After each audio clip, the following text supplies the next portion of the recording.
Hello, I'm Deborah Sword. Hi, everyone. My name is Tyson Bankert. Tyson, there are three kinds of arguments that people get into where it becomes really, really hard not to get self-defensive and argumentative. I'll mention all three and then we can separate them. The first one are what we call ad hominem attacks. And Mm. in episode 56, I raised the issue of ad hominem attacks. So people can listen to that one where I made a few suggestions, but it's a much bigger topic. And the second one is what the lawyers call straw man attacks. And the third one is when you're just dealing with somebody who's just being a dickhead. So, how do you keep your cool when there's an ad hominem attack? And that's where you are trying to discuss an issue, and instead of discussing the issue, the person you're talking to makes turns it into a personal attack, an attack on you or your character. What do you do? How do you keep your cool? Mm. It's so difficult because they're insulting you, really. And that insult may even be tapped into insecurity or a fear that you might have, or it's just not true, right? The perception of you is wrong. Um, and I think sometimes it is a let's stop, let's re-clarify. What do you mean when you say that? Or what I heard you say was this, and yet I think what we want to talk about is maybe the issue. And so often it can be, and sometimes people don't always know that they're doing that until you've brought it up, right? You're hurting me when you say this.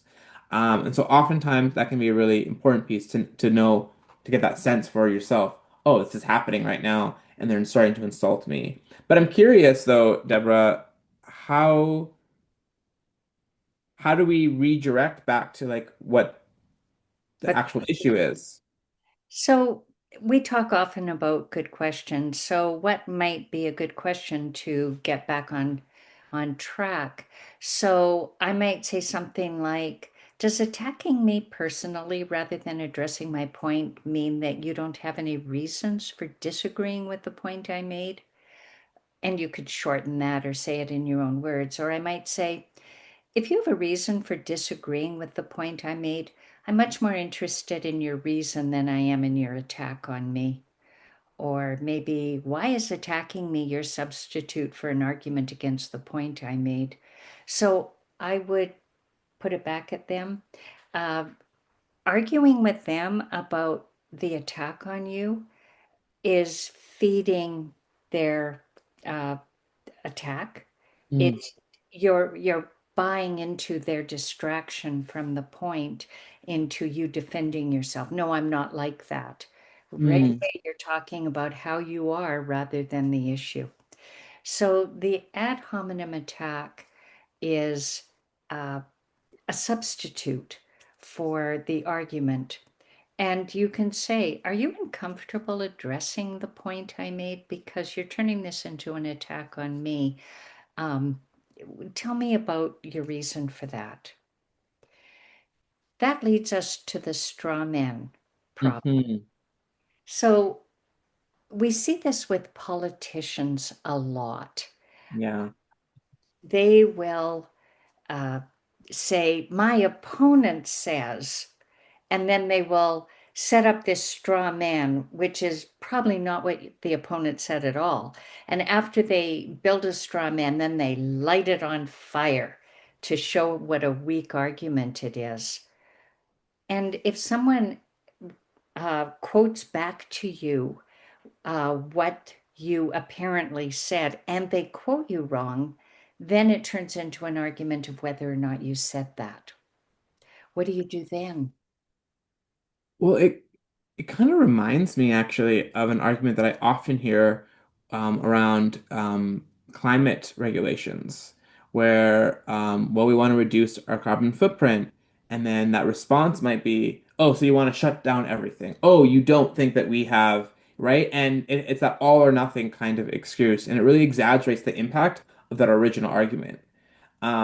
And I I know in those situations, or at least what I've done in the past, is been able to like let's piece these out a little bit more because we're actually both really smart people. We're both want to try to get to some level of conclusion. Let's try to actually reflect and be thoughtful about the different pieces of this argument than just that blanket statement that really unfortunately puts me or is attempting to try to put me into that corner.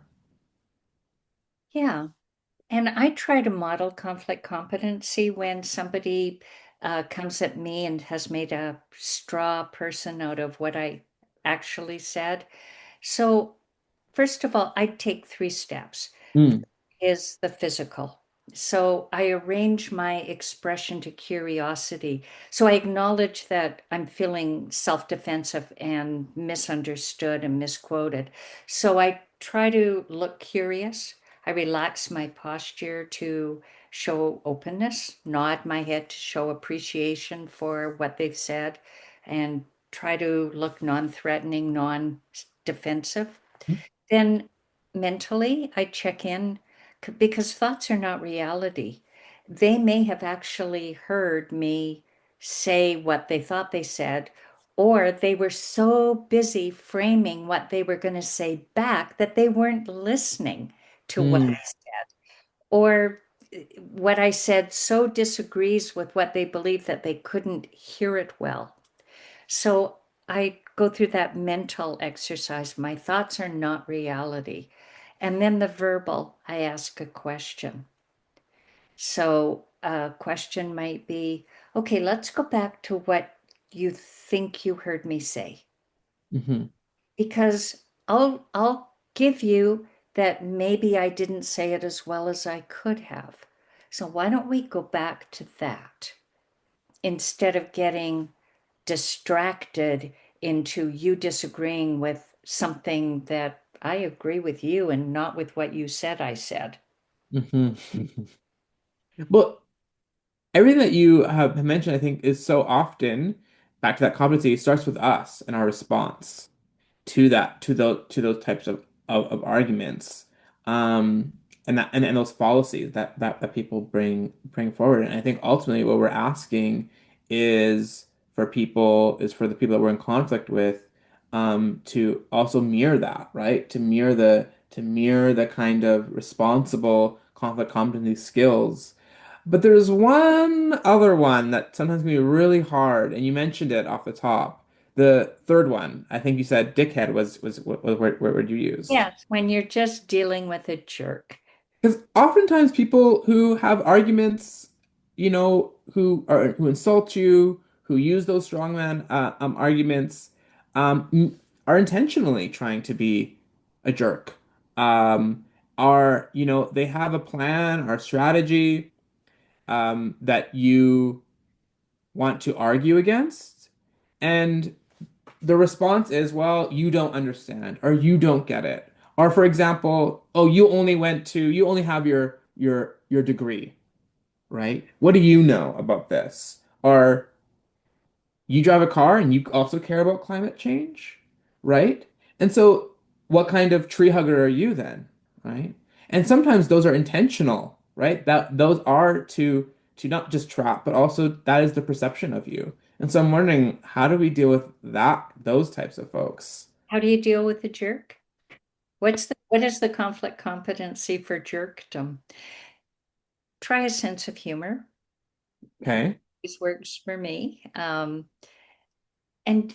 never underestimate the power of just ignoring the provocation. You're getting self-defensive. Go back to your three uh, Hmm. conflict competencies, the physical, the mental, and the verbal. And again, you can call them on it.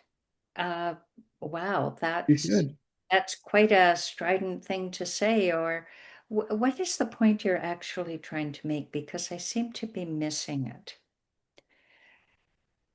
Hmm. Deborah, I'm curious to know if I were to be a jerk right now, you and I are in conflict, and I'm sure this may have happened to you, where people go, wow, Deborah, as a conflict mediator, a coach, someone who wrote the book on owner's manual, this is no way for you to be responding to this conflict. What do you do? And I've had people say, wow, what you just said isn't a good look on a conflict manager. And I've said, you're right. Thank you for the feedback. Mm, mm. Yeah, it's so important. What you're hearing is where is it showing up in your body, right? Like what are those signs that you know that maybe it's time to take a step back, ignore, or respond appropriately. And like I think that's such an important competent skill to have is to be able to is to hone in on what's happening, those emotions that are ultimately you know causing something causing a physical manifestation of it. And here's the other conflict competency in this. I then take care of the student who attacked me. And I say, Mm, how are you feeling right now? Remember, she or he or they are saying it in front of the class. How are you feeling right now? What was it like? And the student will say, I was having the same physical reaction you were. When somebody's being a jerk, it's okay to say, something's going on for you right now that mm, you are feeling the need to come at me this way. What's happening with you? So it's okay to take care of the person who's being a jerk. And you may find that they've got a backstory that's important. mm. Well, so those are the three of the many ways that somebody can try to bring conflict into your life where you have conflict competencies and strategies for de escalating the situation and handling it so that you can improve the quality of the relationship, which is really the point of owning your conflict. Thank you, Tyson. Thank you, Deborah. Thank you for listening. We hope you'll subscribe, like it, share it. Please come back and listen again.